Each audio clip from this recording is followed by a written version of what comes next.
Welcome to Badminton Unlimited, your weekly access to badminton action and beyond.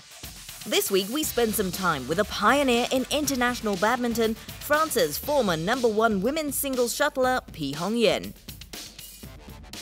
And we report from the USA Open Championship and find out how the tournament is acting as a catalyst for the growth of the sport. China continues to be the superpower in world badminton of recent times. A glance at the world rankings will show its players dominate across all categories. The wealth of talent in the most populous country on earth has also meant fierce competition amongst its players for the right to represent the nation.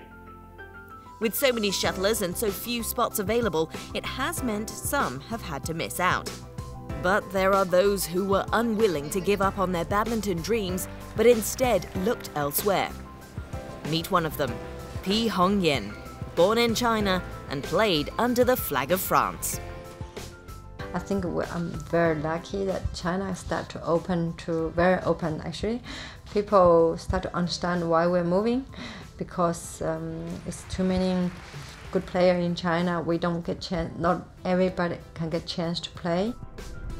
We caught up with France's former #1 women's singles player in Dubai recently, where she was taking part in the BWF's efforts to promote badminton in the region.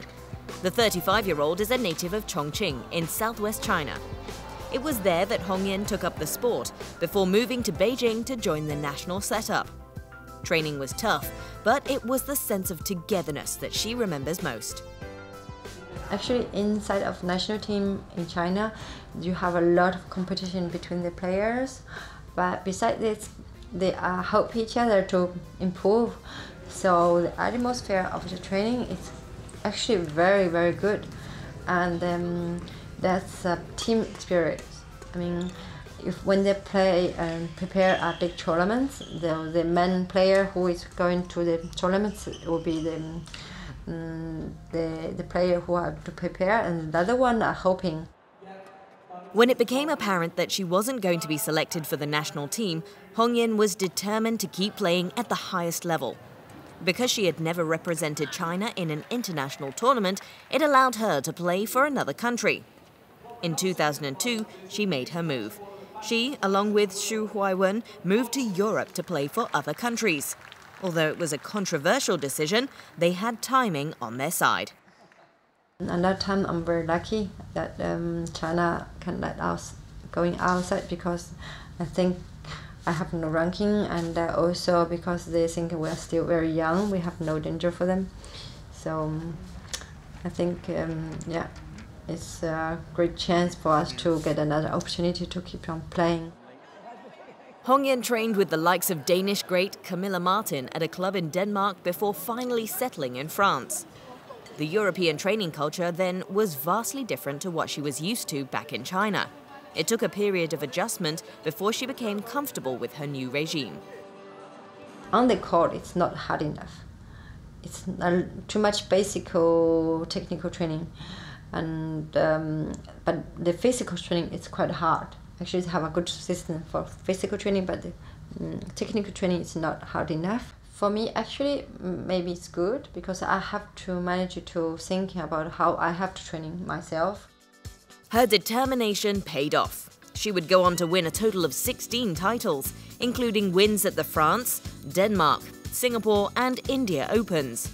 Hongyan also finished runners-up at the 2007 All England and clinched the bronze 2 years later at the BWF World Championships. She attributes her consistency as one of the world's top players then down to her own expectations of herself. I'm someone very serious. I always trying to do my best on the training, and I think I'm very honest to my self-condition. I mean, if I trying to doing 100%, if I know if I've been, only myself knows if I did best or not. Despite all her success playing for France, her most memorable moment on court came at the 2008 Beijing Olympics. It was an emotional homecoming. She had battled to the quarterfinals, buoyed by the support of what she took to be her home crowd. But all that changed when she faced China's Zhang Nin and lost to the eventual Olympic champion. The crowd began booing her and cheering for Zhang. Shocked, she faltered at first, but regained her composure. In a hard-fought contest, she eventually fell in 3 games, but her battling spirit had regained the respect from the fans. I will never forget this match. It's a big match, and I lost, but it's still a big match. When I finished the game, while going outside to the court, I still remember the public and all the spectators. I stand up, they're cheering for me. They say, "Hongyan, going on, come on, you are great."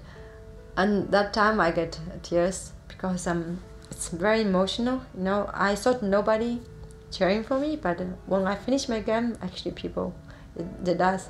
So still, I can feel.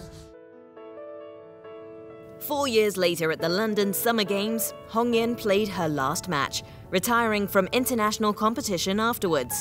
The mother of one now devotes her time promoting the sport that has given her so much.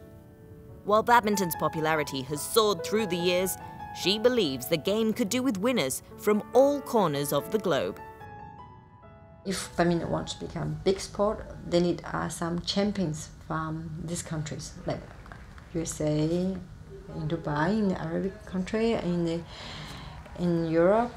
If badminton only have Asian champions, we cannot become big sport, world sport. You know, so I hope there will be more champions in all different countries come out and to help badminton to develop. Pi Hongyan defines what it means to be a true badminton champion.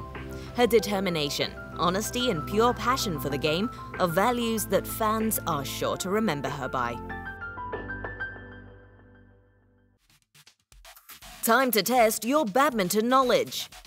Name the first Thailand player to win a Super Series event. We give you the answer after the break.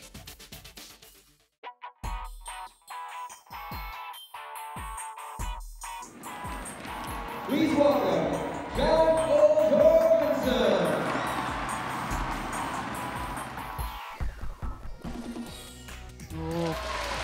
Sheer threats from Jorgensen, who is waiting, ready to pounce. First car, Kia, can't remember the name. Kia something, got a sponsored car by my old club. Quite good car. It must be, I actually think it's a Gran Canaria with my sister. First badminton racket would be a grey Prokinix racket, I think that's the name. And I had quite a temper when I was a young kid, and I broke it, hit it to the floor, and then I told my parents that I crashed on my bike at the way home, and they didn't believe it. So, yeah. My first job was, I'm not sure if it was at this printing, I don't know the name, but I actually think it was at a butcher. What a performance from Jan Jorgensen. Once again, Denmark have a champion.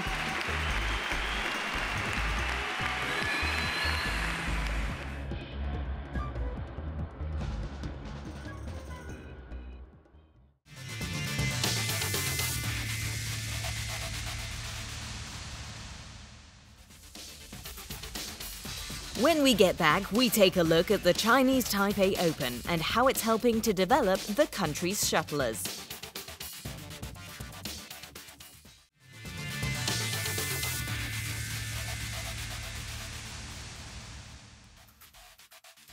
Welcome back. Before the break, we asked you to name the first Thailand player to win a Super Series event.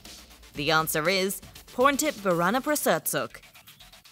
The Thai shuttler created history when she became the first player from her country to win a Super Series title at the India Open in 2011. Porntip took just 31 minutes to defeat her Korean opponent Bae Yeon-ju 21-13, 21-16. Since its early days, the Chinese Taipei Open has always attracted the greats of the game, the likes of Susi Susanti, Peter Gader, Lin Dan, and Lee Chong-wei have played and won here. Recognized as one of the best-run Grand Prix Gold events on the tour, the high-caliber players are more than happy to attend. And it being the last major BWF event on the calendar before the 2014 World Championships, many shuttlers are using it to sharpen up before Copenhagen. While the country's capital, Taipei, continues to be the host city, there has been a change of venue. In the past years, we moved from one stadium to another. The first one was demolished, and our second venue could only take in less than 3,000 spectators. Both stadiums were at the outskirts of the city. We settled for the Taipei Arena.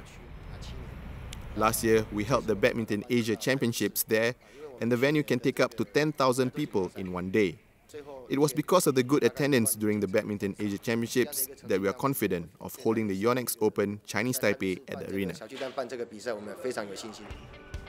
Badminton Unlimited was in town to find out how the association is using the tournament to help improve the standard of its players, as well as its efforts to turn the event from Grand Prix Gold into a World Superseries. Recreational badminton has always been part and parcel of this island's sporting heritage. But of late, there has also been a surge at the elite level, with many of its professional players appearing on the upper reaches of the world rankings. For the last few years, you can see the improvement in the standard of badminton in Taiwan. Be it in the singles or doubles, our players' past world rankings were from 30 to 50, and now some of them have even advanced into the top 10. To make the tournament more attractive, the prize money has gone up from $170,000 to $200,000, making it the second richest Grand Prix Gold event.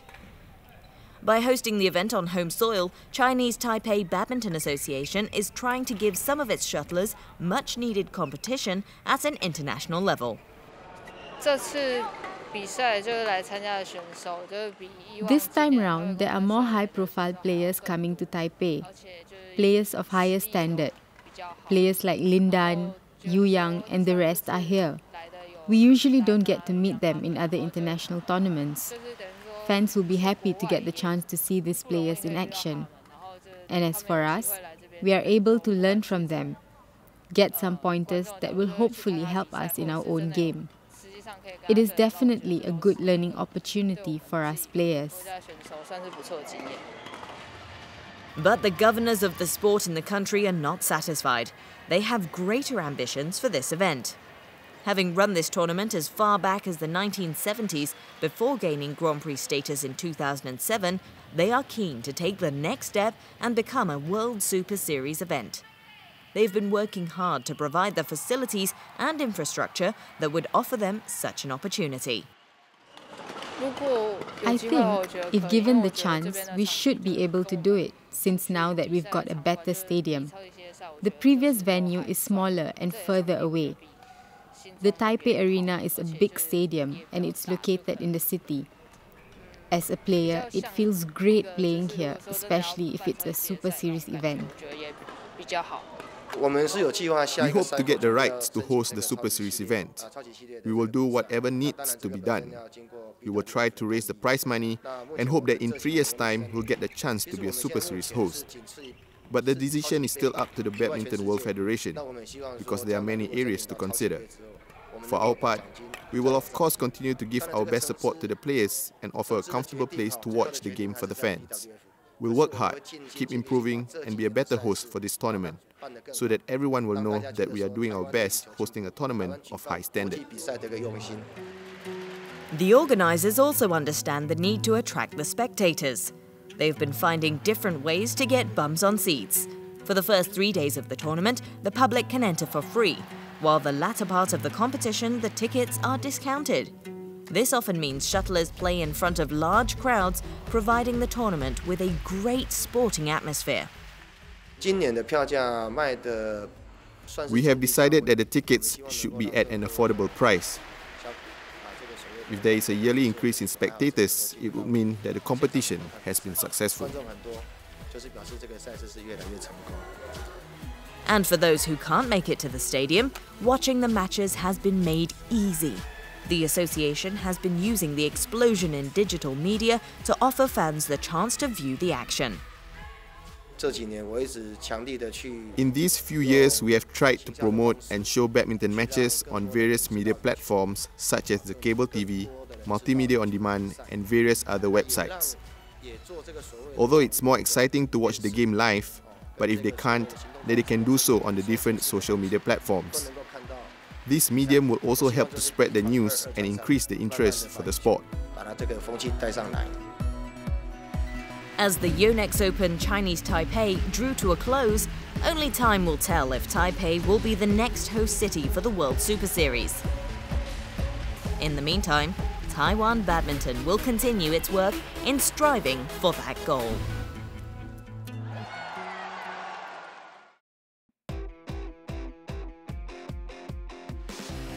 So this is how the action played out on the court on the final day of the Yonex Open Chinese Taipei 2014.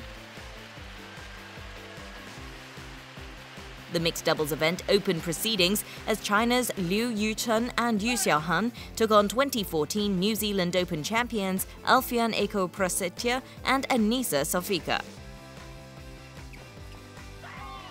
It was the India Grand Prix Gold semi-finalists Liu and Yu who clinched their first ever title together in the space of 30 minutes.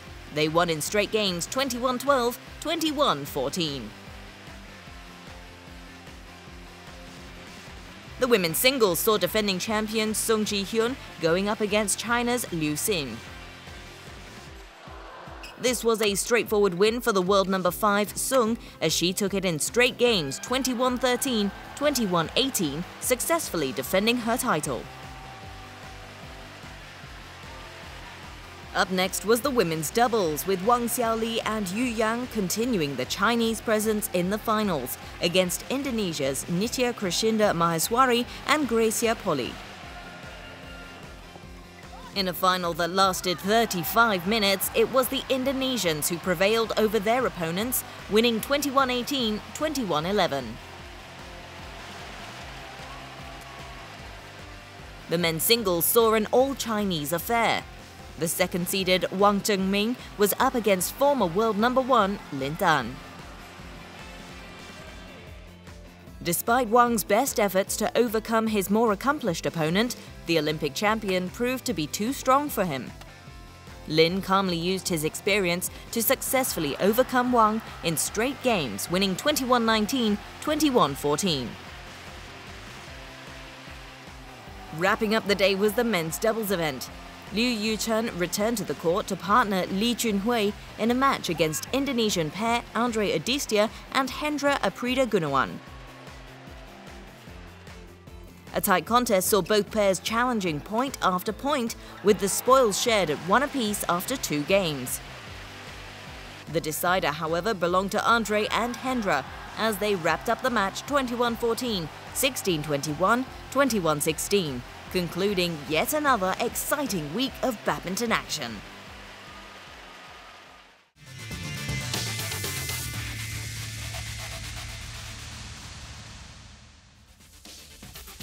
After the break, we're in the USA to find out how badminton is hoping to increase its profile in a country dominated by other sports.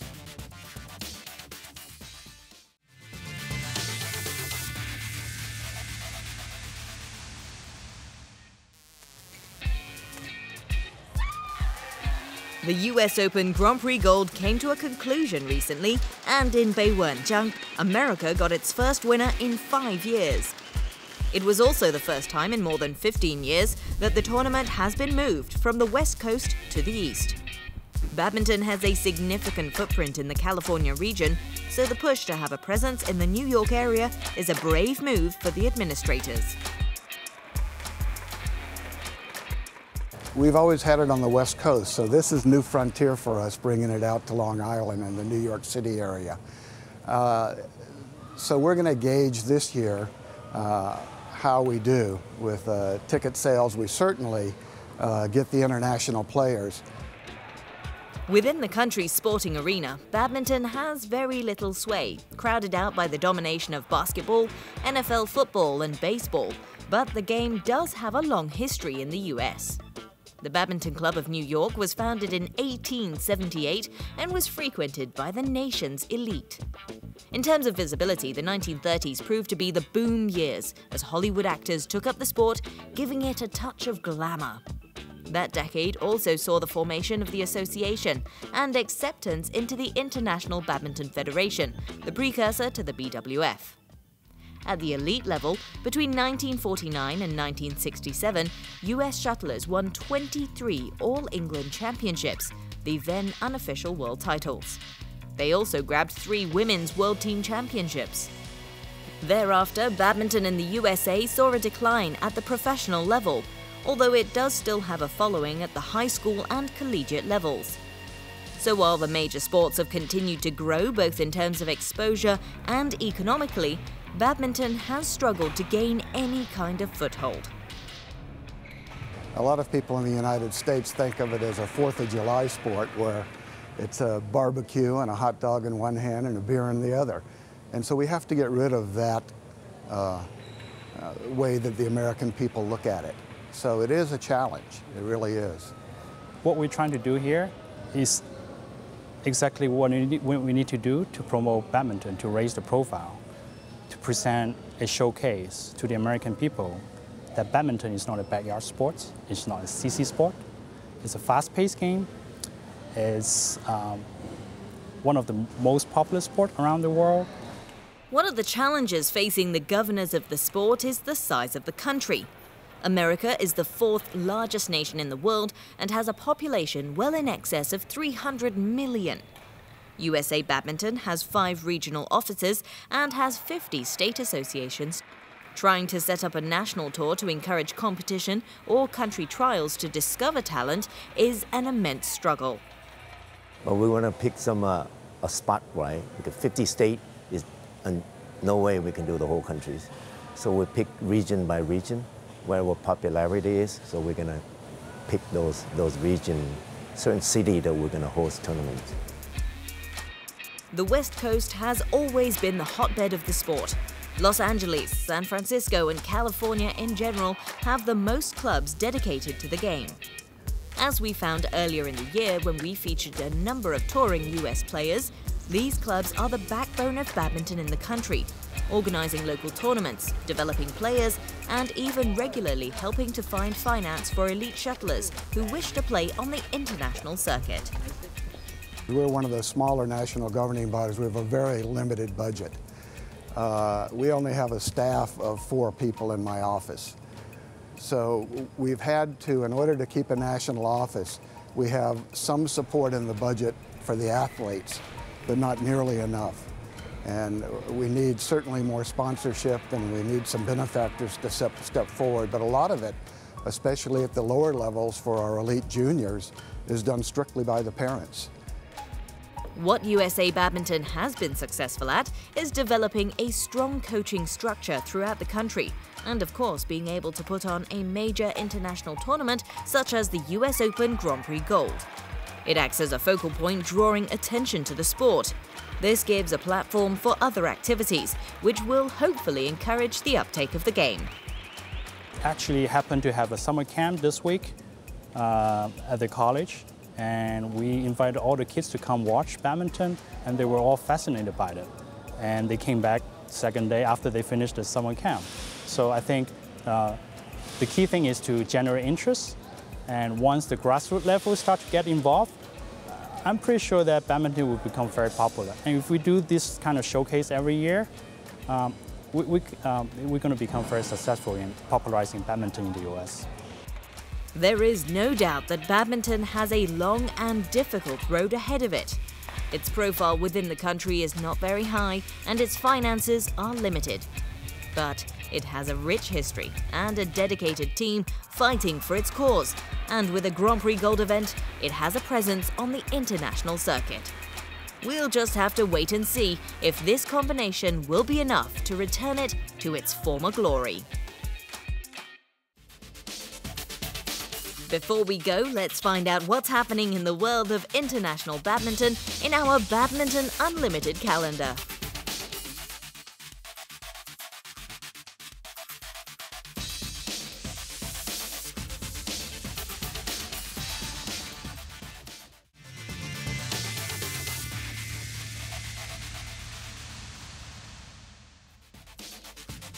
Next week on Badminton Unlimited, we catch up with Chinese Taipei's men's doubles players Li Shengmu and Tai Chia-sin and find out the secrets to their success. See you next week.